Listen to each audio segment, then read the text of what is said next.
Have you ever gone against your instincts, not trusted yourself, engaged in people pleasing, hid parts of yourself, found yourself in perfectionism or not expressing your feelings, overall, not acting in alignment with your values, downplaying your needs? These are all ways that we can self abandon.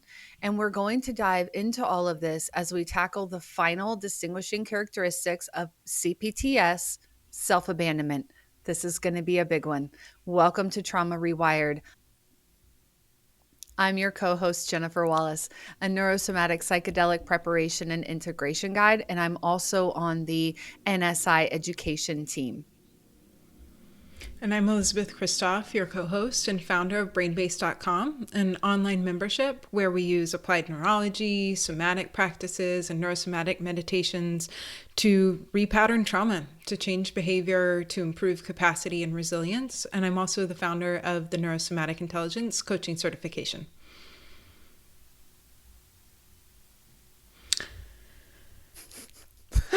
So, self abandonment. Here we go. I think for me, self abandonment is like the mother wound of these 5 distinguishing characteristics. I mean, they're all so important and have such a big impact on our health, but I think that disconnect from ourselves, that fragmentation, is just a huge part of everything that drives a lot of the other outputs that we experience with CPTS. And like all the other chronic outputs of CPTS that we have discussed, this really comes on a spectrum, right? It could look like putting other people's needs or opinions before your own, ignoring your own inner thoughts, your feelings about something, ignoring your instincts, downplaying your emotional experience. So it can be these little ways that we abandon ourselves in everyday life. And it can be more severe too. Like we can find our places in deep self abuse with that inner critic, where we lose self compassion. It could lead to shame spirals that are immobilizing and leading you to not tend to your own needs at all, your basic needs, maybe even like showering, eating and feeding yourself, cleaning in general. And it can also be because of high levels of dissociation and the fragmented self. Yeah. Many times we can abandon parts of ourselves that need love, that need security, that really need it from a long time ago. They need to be seen because we think those parts are too much. Or maybe it really is a lot to reconnect to those parts. The feelings that will be experienced in the body are so big and so overwhelming. We don't want to feel that. We don't want to express it. And a lot of times that separation, that fragmentation comes at an unconscious level, right? That repression, the disconnect from that part of ourselves is not even within our conscious awareness. So we're just moving into the behaviors and the self-regulation practices that keep that part at bay.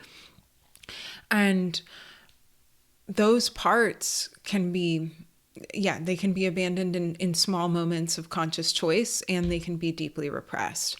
And Gabor Mate says that every human being has a true and a genuine, authentic self, and that trauma is the disconnect from that self.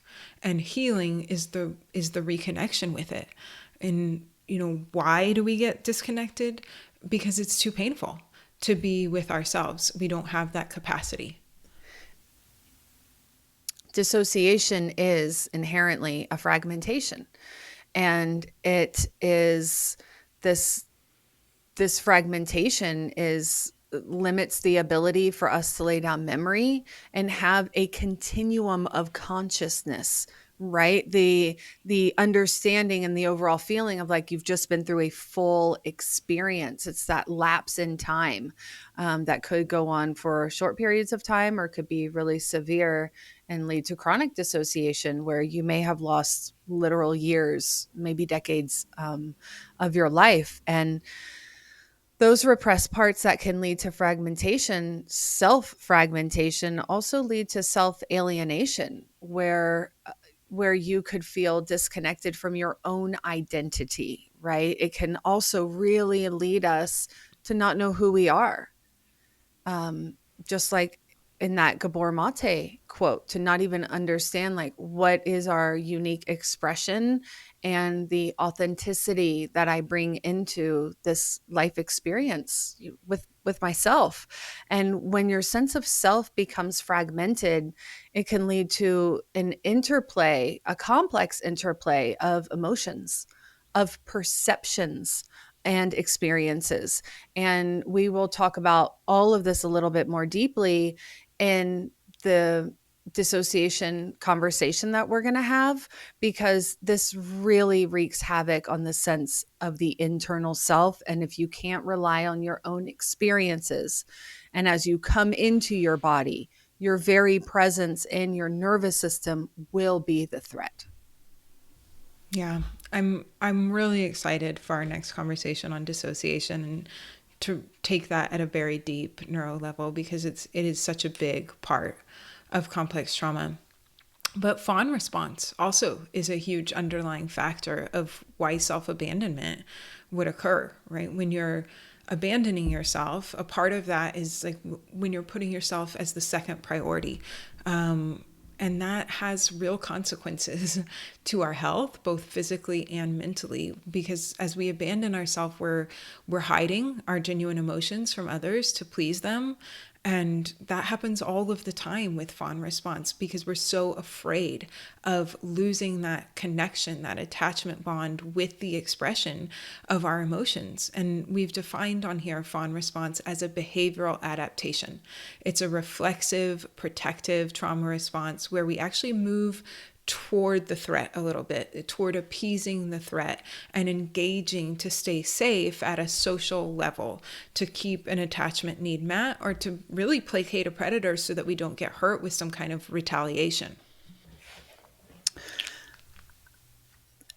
And like you were saying about fawn, how it develops is like when we don't get our attachment needs met in development, we need that for survival. So securing attachment becomes the priority over our own authenticity and self expression.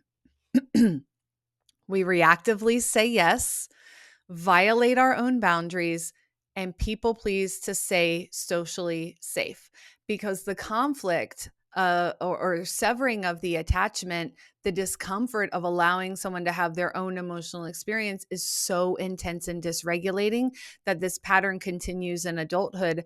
And it's so funny. I just found myself fawning and self abandoning in a really minor way the other day, this is so different from the way I used to experience it. So this is might seem kind of like a small example, but I think that's how I experience self-abandonment now, is in the smaller or maybe lighter, lower end of the spectrum, the less severe. And that's because I have this daily practice. So I have more capacity in my nervous system to even to witness myself, which is what I did the other day. So um and I this is something that I really think I have to watch out for. This is coming from my journal. So I was at my friend's house recently, and she was so excited about her dinner and something. And I had already eaten for the day. I finished eating early, and I just found myself wrapped up in her excitement and wanting that excitement for myself and not wanting to tell her no. In her own excitement, I felt like I would be shutting her down in some way by not accepting the food and the beverage that she offered me. And so I did it. I found myself eating Tom Kha, which I love, but just had no room for. I mean, my stomach was full. I'd eaten. So there I found myself in the Tom Kha and found myself like, yeah, this is good. And you know what? It wasn't good. It wasn't good. I did not like the drink and I did not want the Tom Kha, but there I was. And I think what I have to look out for is that experience of like the other person's excitement and wanting to be part of that excitement, not wanting to tell her no, right? Because that's like severing the attachment, right? To find some yourself in this big place of joy and then to just be like, no, I don't want that. That felt too overwhelming for me in the moment. And like, not only am I breaking my own boundary in that moment, but I am creating a false narrative within this relationship, this friendship. And then I am patterning a social moment with her. Do you see that loop? There's not only a dishonesty with myself, but there's the one that I'm creating in the relationship in the present moment, and it's hijacking in a way this kind of it was a conscious engagement almost in a way too. It's like I went into it knowing like I'm not hungry and nor am I interested in this probiotic beverage. Totally. I actually, as you were saying that, I have an example of a place where I did not self abandon, which is a really new behavior for me. And I think these are really good examples because they're small, right? They're like these little moments. But when we are aware of them and we repattern, that's how those shifts start to occur. And my partner got a new car, he got a Jeep, and he loves it. And he's very proud of it. He's very protective of it. And he likes to keep it very clean and just perfect, you know? And he was super, super excited about it, like your friend, and wanted me to drive it. And I didn't want to drive it because one, driving is really stressful for me. Two, it's something that he puts so much, like if I dinged it or if something happened, that would be really, really stressful for me. And I'd had a very long day and it was like more than I had capacity for to drive around in traffic and to have the stress of like, what if I mess up his brand new, beautiful vehicle that he loves? And so in that moment, he was super excited about it. And I like paused for a minute and I was like, I really don't want to right now. And I could tell he was a little bit disappointed and we kind of talked it through, but I didn't add that big stress load to myself. I had a moment where I honored what my capacity was and I said something that I knew might disappoint someone else. And it seems really small, but it's like one good rep of choosing to honor my capacity and what my nervous system is really okay with, and reestablishing that relational safety around not reflexively self-abandoning. Yeah, I'm it was interesting to be witnessing myself in that moment, and like I didn't finish the whole bowl of soup. I just had a sip, but I was still found myself just engaged like in this Totally. way that was like I just don't even know if I can help myself right now because I think I'm so used to saying no to people so much because I do tend to have I'm very it's so funny to say this because I'm so used to not self-abandoning and choosing myself. I say no a lot to engagement and to food and drink things. And so I think Yeah, in that you are moment, really good about it yeah, I just most of felt the time. like she was so excited. Yeah, but it's also awesome. And like sometimes, sure, but it's like this idea of we can have awareness and we can see and what does it represent for myself when I'm doing that, even if it's this really small thing. And also like how huge to come to this place where these are the little moments where we self-abandon instead of putting myself in really dangerous situations or being completely checked out of my body or not able to hear my intuition at all. And so it's a really big move away from some of these very harmful patterns. And there's so much awareness there in So what you true. experienced. Really true. Really true. Thank you. So yeah, yeah. And you are, as someone who knows you in the real world, you're very good most of the time about honoring your boundaries and your capacity. So what's happening inside of us with this fawn response when we reflexively move into that behavior is that a part of us, our sympathetic nervous system, is mobilizing us, and another part of us, our parasympathetic nervous system, our calm and respond, is at the same time putting the brakes on. So there's a part of us that wants to say no, wants to run away, wants to use our voice, and that part is immobilized by our parasympathetic nervous system. And There's also a part of us, though, that is being activated to engage with the other person. Yes, I'll do that. Let me help you, to say whatever it is they want to hear. So we have this true like freeze response happening. In a freeze response, both things are happening. We're getting a heightened sympathetic activation and a heightened parasympathetic activation. And so you have parts of you that are bracing, shutting down, and other parts that are moving into a reflexive behavioral response. And again, this is occurring because that discomfort is so big.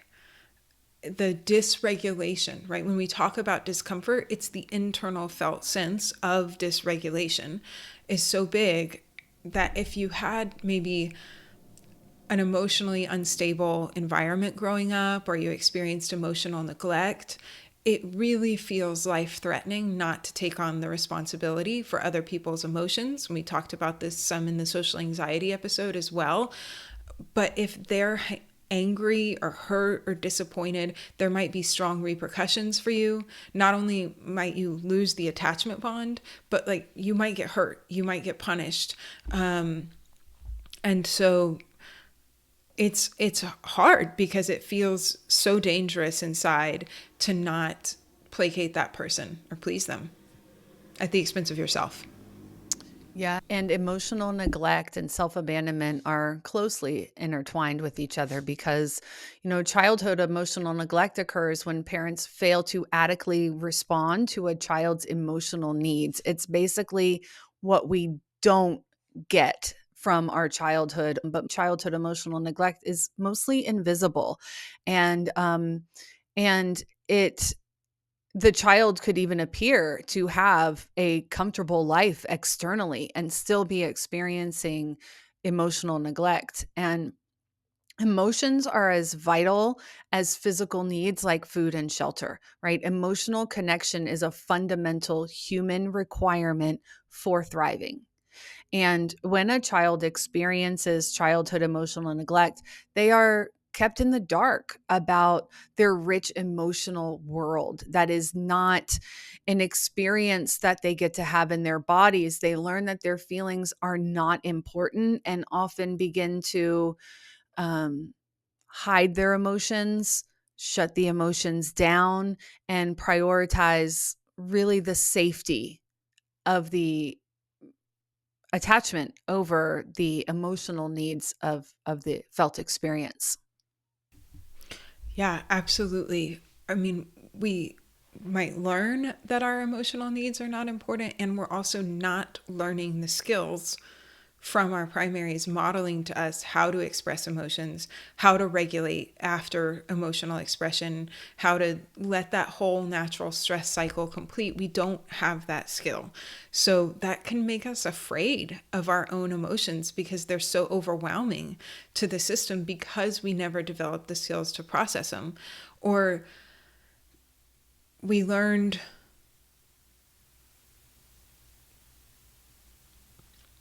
because we never developed the skills to process them, or we learned it wasn't okay to express them. So we move into this automatic repression or maybe conscious suppression of our emotions, right? We start to feel that emotional sensation rising up, and many, many times below the level of our consciousness, our nervous system goes into shutting down that emotion, numbing it out with some kind of avoidance behavior, or we might consciously decide, this is too much, I don't want to express, my emotions are too big, I don't want to be so needy.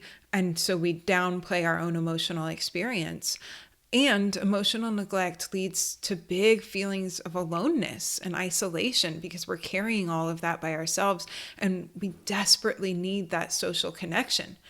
We really want that as a young being trying to learn how to navigate the world and our own emotional landscape. And then we start to really prioritize, again, that attachment bond to others. So we are much more prone to put the needs of others over ourselves so that we don't lose the attachment, so that we can get those emotional needs met. And again, this is on a spectrum.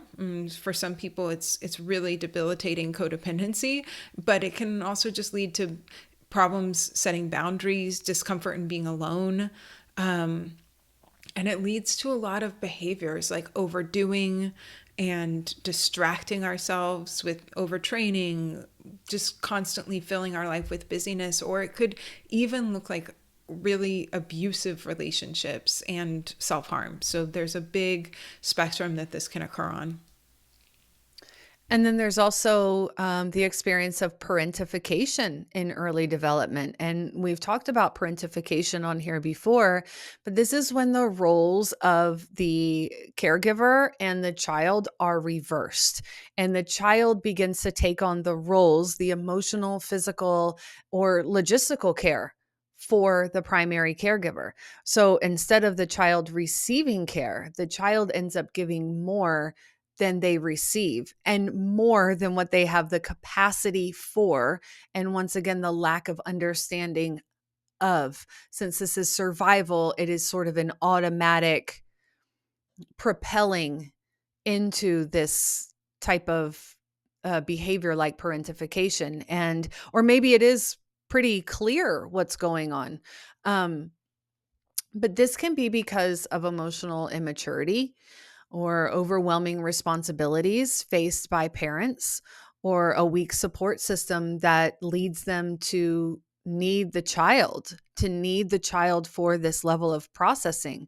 Health conditions in parents, child abuse, or situations like divorce, financial hardship, immigration, they can all lead to parentification. And it's not placing blame, but these are the real life circumstances that can lead to this type of experience of parentification. And in the examples that I see a lot in my clients, it's comes in more of the emotional capacity, where the primary, just even as they age, still never have the capacity for the emotional experience. And even when you're in recognition of parentification being an aspect of your life, it can be really hard when you are now in front of your caregiver and you're identifying the parentification that is taking place. And that's again why these tools are so helpful and important to support you in real time and then after an experience. I mean, really to prepare yourself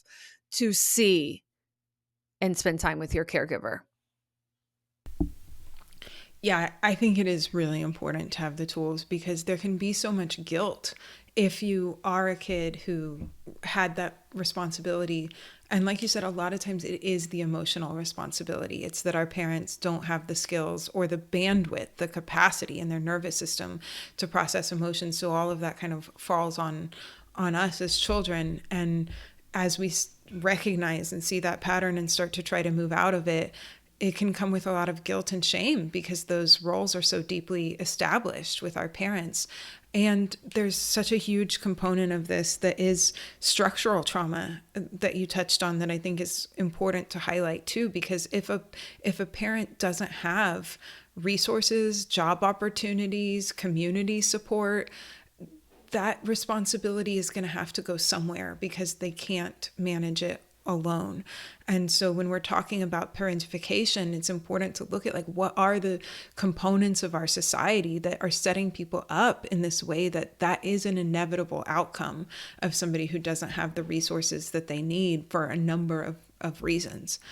And so and again, the consequences are still the same, like not placing blame on anyone, but the same developmental issues occur with anyone who experiences this, because when you have all of this responsibility, whether it's emotional or logistical, you are always learning that you have to put your own needs to the side, especially your emotional needs, really for survival. Like, who has time to process emotions or to feel anything when you're also responsible for all of this other stuff to ensure not only your safety, but like your family's safety, and to make sure that your primaries and your family unit are okay. And then this does become a pattern, like all of this, into adulthood and replays in future relationships, even when someone else may not be in the same situation. They might not need you to do all of that for them, but that pattern is already woven into your nervous system. And it can also lead in some cases to reverse abandonment anxiety, where a child fears abandoning the parent rather than being abandoned. And I really resonate with that. Like, I feel so guilty and so intense about establishing boundaries with my mom or not showing up for her in the way that I feel like I should as she ages. And that if she has to spend time alone, it often pushes me to exceed my own capacity because I feel so I have that reverse abandonment anxiety. And in all of these situations, the well worn path is to self abandon rather than to express our own needs. And over time, this chronic abandonment impacts our identity, like you were talking about. We don't know who we are. What are our desires? What are our boundaries? What's healthy for us? And the more we disconnect from our own internal sensations, the more that has an impact on our nervous system function, our interoceptive system, our brain function, and the ability to create that sense of safety inside of ourselves. And that this level of self abandonment, you never learn. I think this came up in our social anxiety conversation, who you are.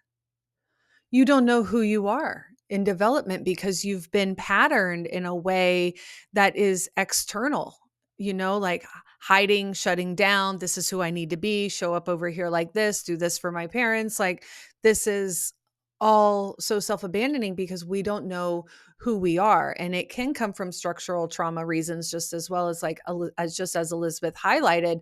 But what we're really talking about here in this level of now, how do I identify? There's masking involved. And as we have been studying neurodivergence for next season, this is something that really hit me pretty hard. And let's define masking. So, masking refers to when an individual hides or suppresses their mental health symptoms, behaviors, or difficulties in an effort to blend in with others. That's self abandonment. It can occur both intentionally and unconsciously over time. While often associated with neurodivergent individuals, such as people with autism or ADHD, people with various mental health diagnoses, think of what falls under the lens of complex trauma.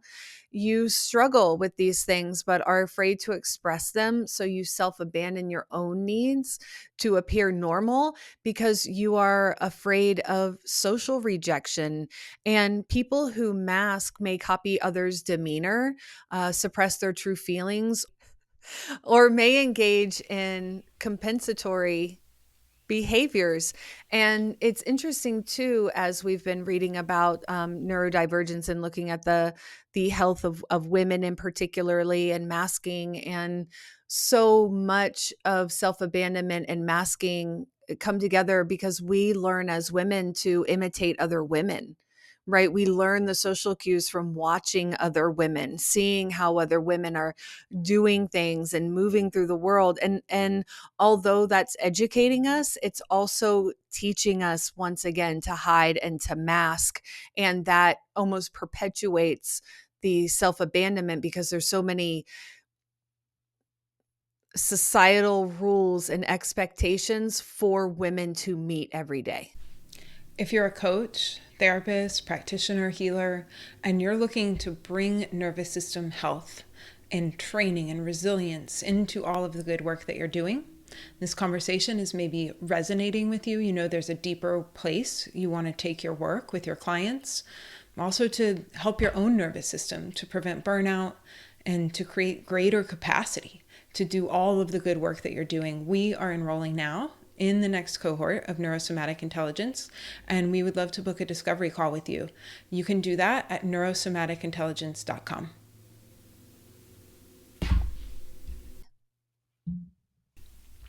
There's so much of like that narrative of being broken that comes with complex trauma, that you're running around all of the time trying to make sure that things look okay on the outside, or that you're acting quote unquote normal in social situations, that people don't see the internal chaos going on. That does require a lot of self-abandonment, because it feels like you wouldn't definitely be rejected if people saw what was really going on inside.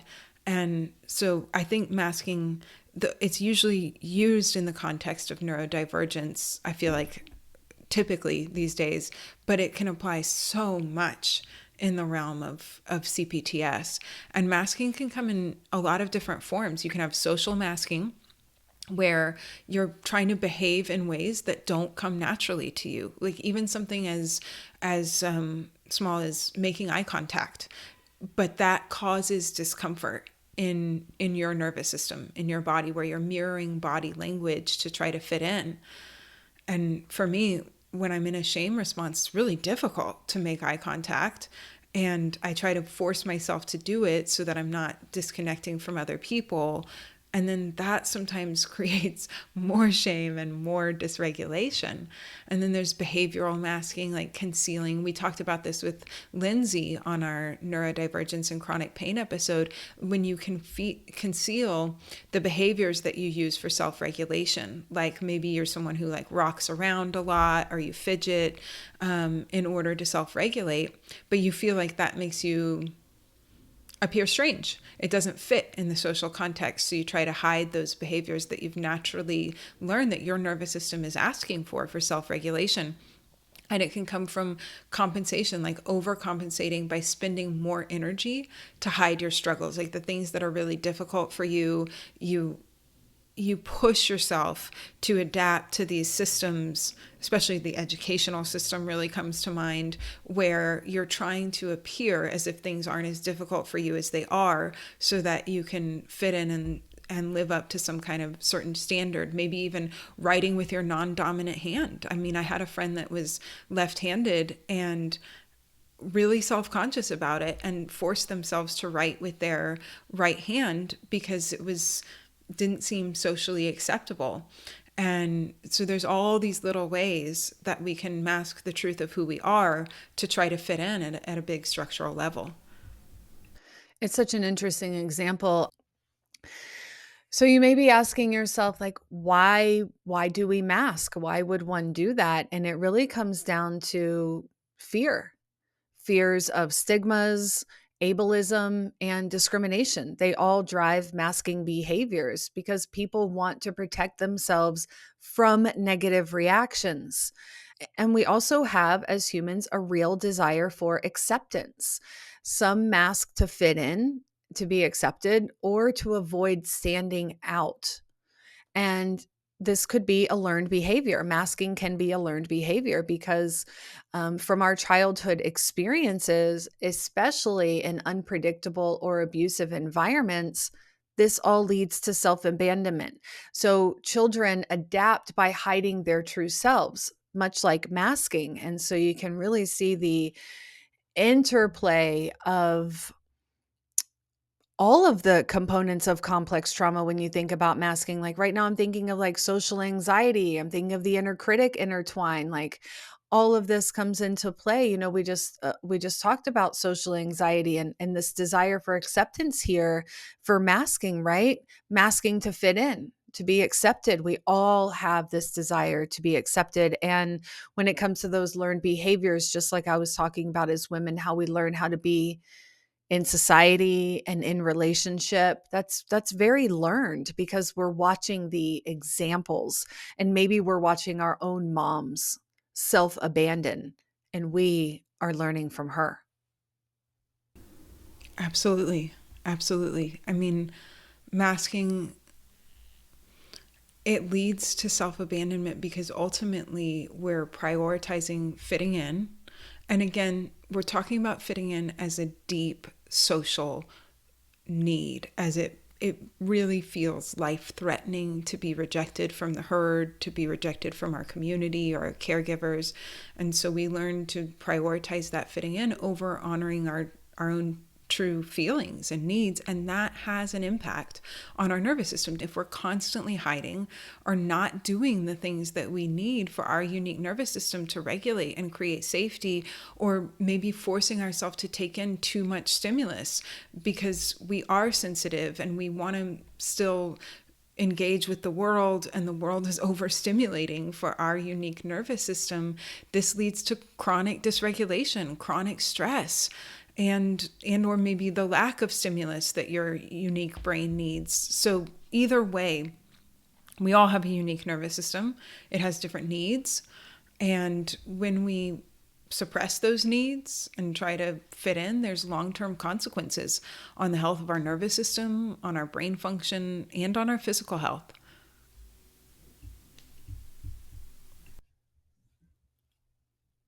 You know, as someone who obviously identifies as having complex post traumatic stress and someone who identifies as having ADHD, there's so many overlaps, and neurodivergence is something that we are going to be exploring next season in season 4.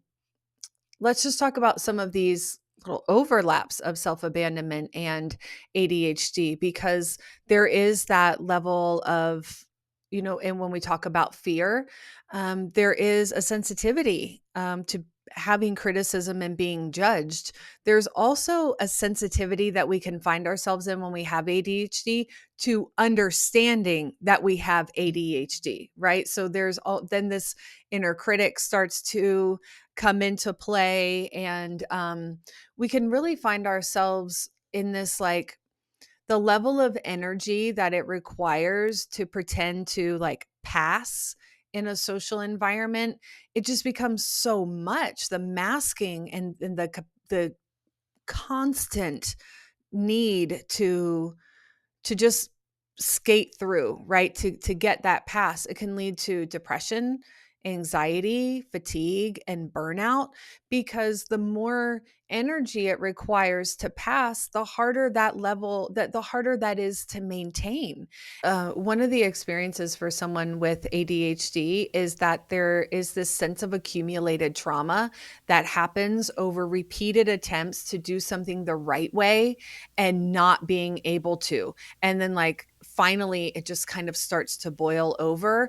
And I think that overlaps with self abandonment because of how much we are masking and mimicking and trying in the exterior to feel validated, to feel worthy, to feel seen and heard. And what ends up happening is something that we talk on here a lot, is there's this undercurrent of shame that happens because we cannot keep up with all of it. And so as the mask comes off, our well-being improves, right? As we embrace our authenticity, as we come into the body for a full body experience, and then we start to embrace who we are, setting boundaries, learning our nervous system, the mask comes off and all of our well-being improves, because overall the stress level is so much lower, right? That's what we're doing. We are lowering the stress. And so, as it relates to sensory processing disorders, we are going to dive into that a lot deeper in season 4.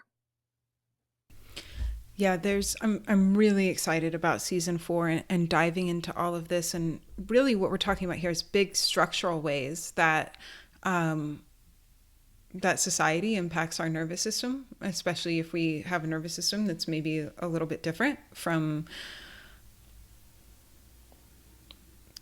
the nervous systems and the brains that are celebrated and supported in this structure.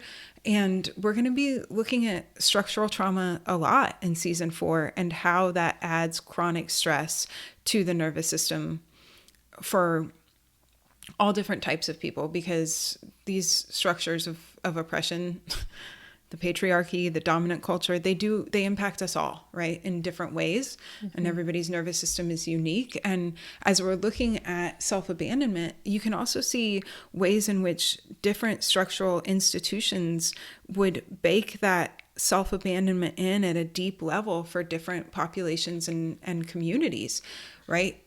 And so that pattern, again, it gets very deeply ingrained into our neural architecture. And that self-abandonment and ignoring our instincts then becomes pervasive. And that can happen with emotional repression, right? As all of us, but especially as I'm thinking about like some men that I work with, it's really not ever encouraged or taught to express grief at all.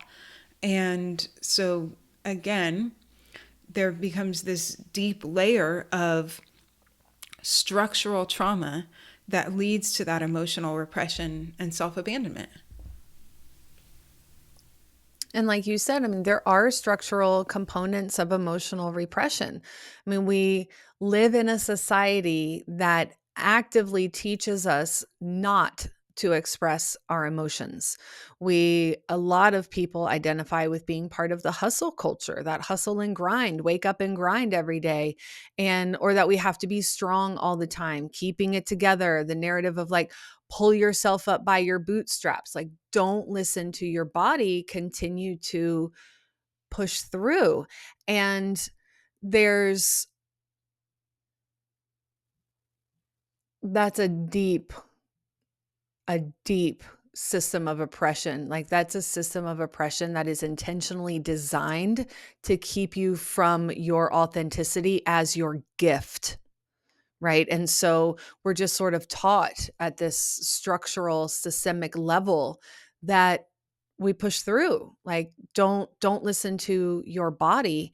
Again, there's this huge spectrum, right? It's these things that are seemingly makeup or identifying yourself somewhere, but there is there's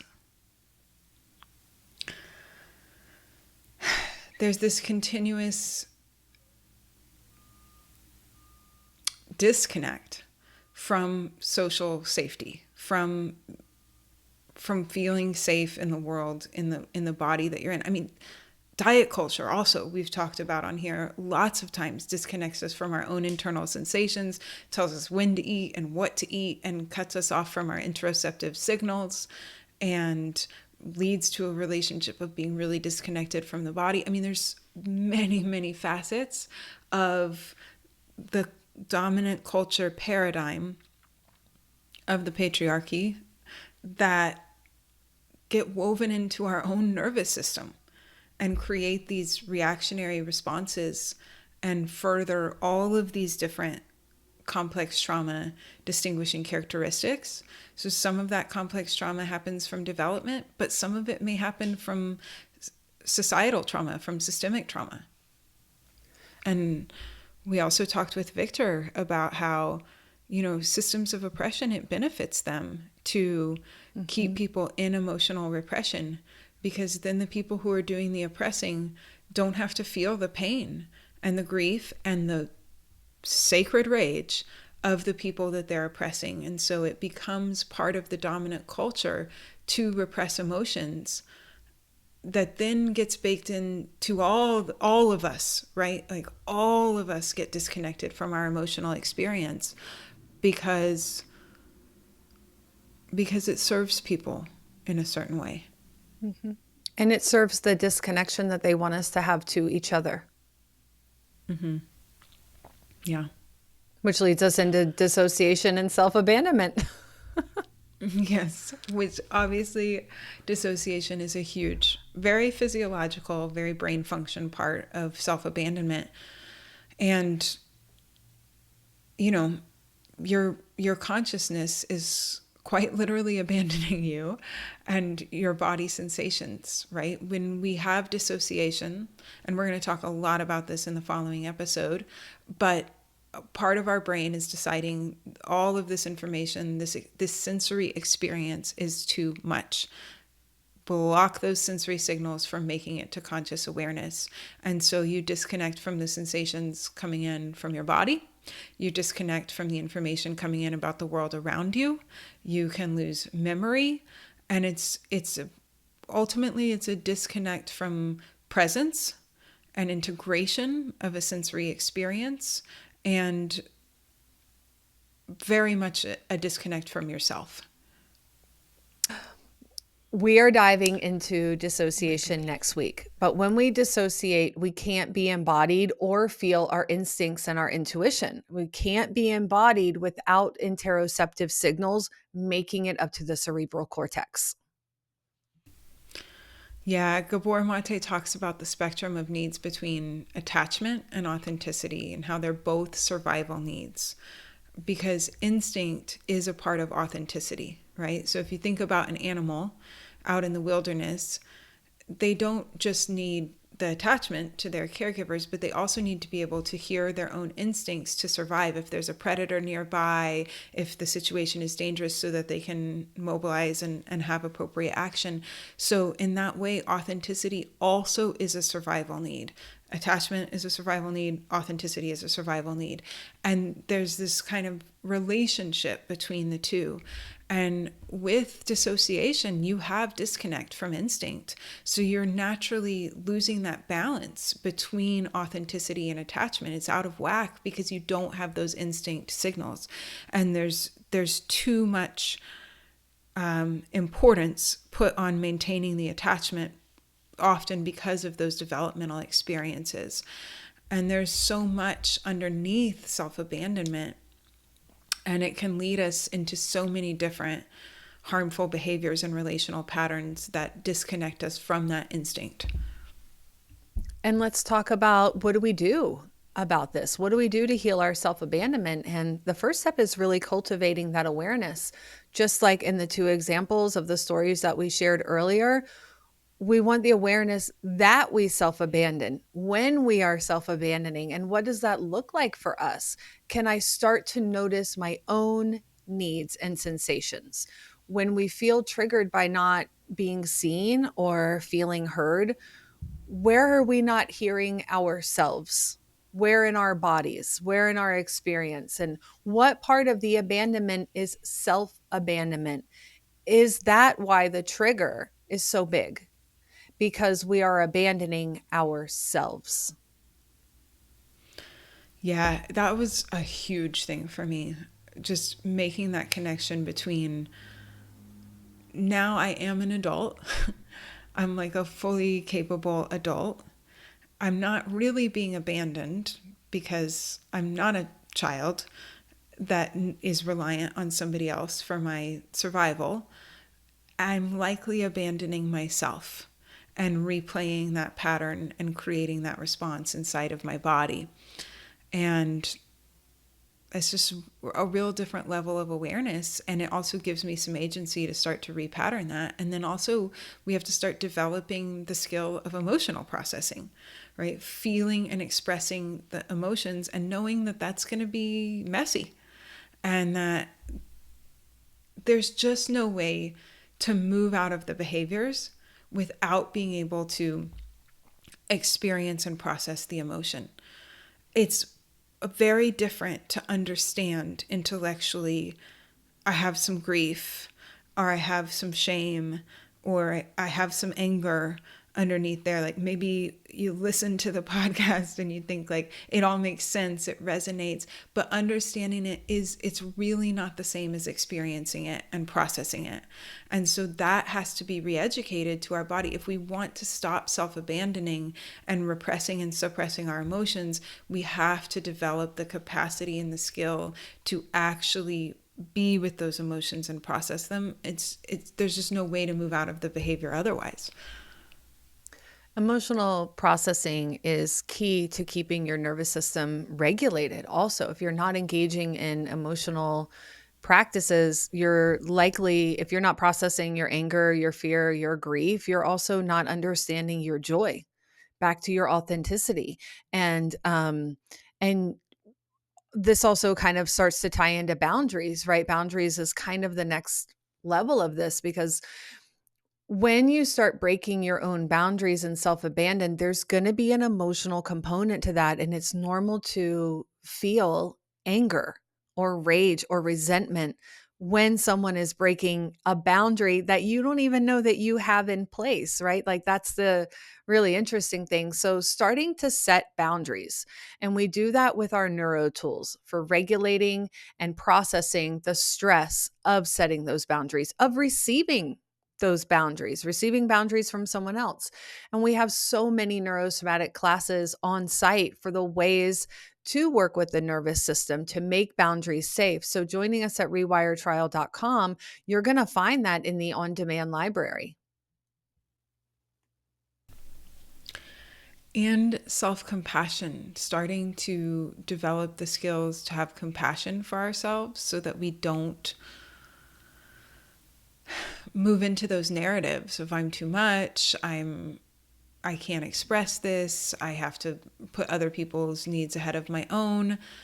And we had that conversation with Amanda Smith all about the neuro of self-compassion and how it is really critical for regulating our interoceptive system and restoring brain function, getting fuel and activation to our insular cortex.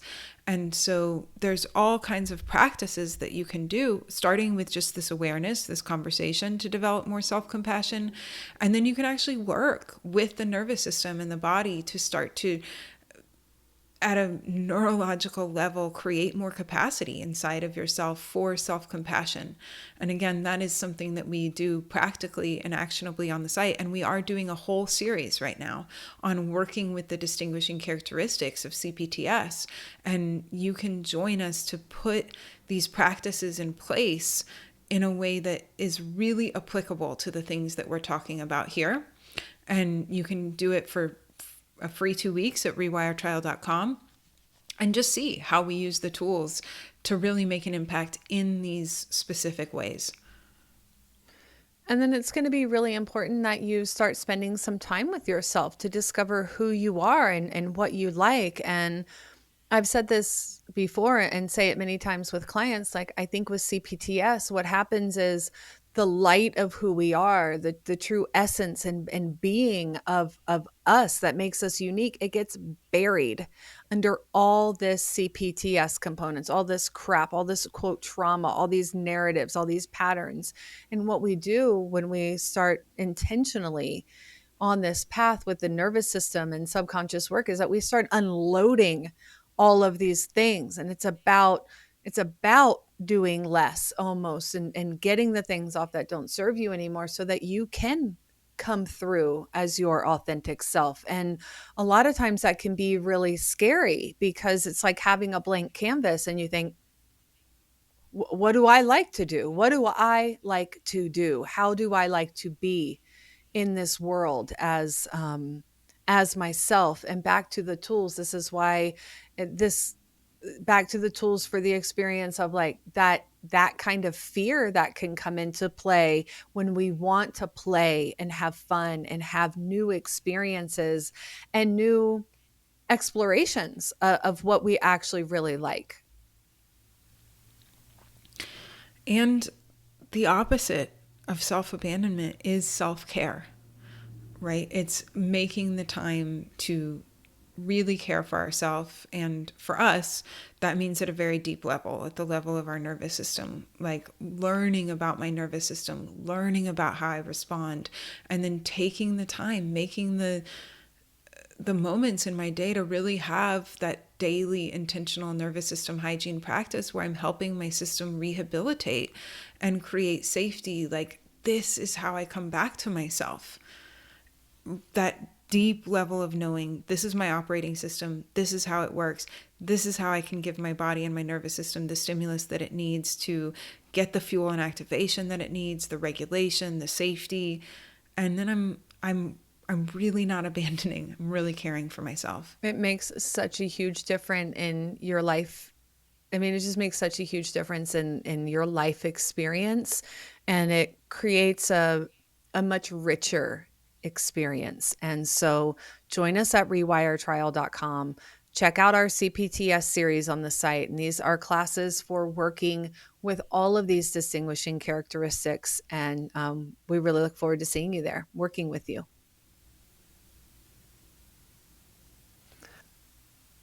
Awesome. And that's the end of our CPTS series.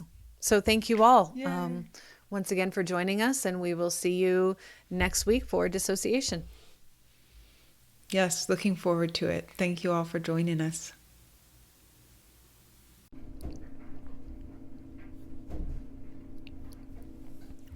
This podcast is for informational and educational purposes only and should not be considered medical or psychological advice. We often discuss lived experiences through traumatic events and sensitive topics that deal with complex developmental and systemic trauma that may be unsettling for some listeners. This podcast is not intended to replace professional medical advice. If you are in the United States and you or someone you know is struggling with their mental health and is in immediate danger, please call 911. For specific services relating to mental health, please see the full disclaimer in the show notes.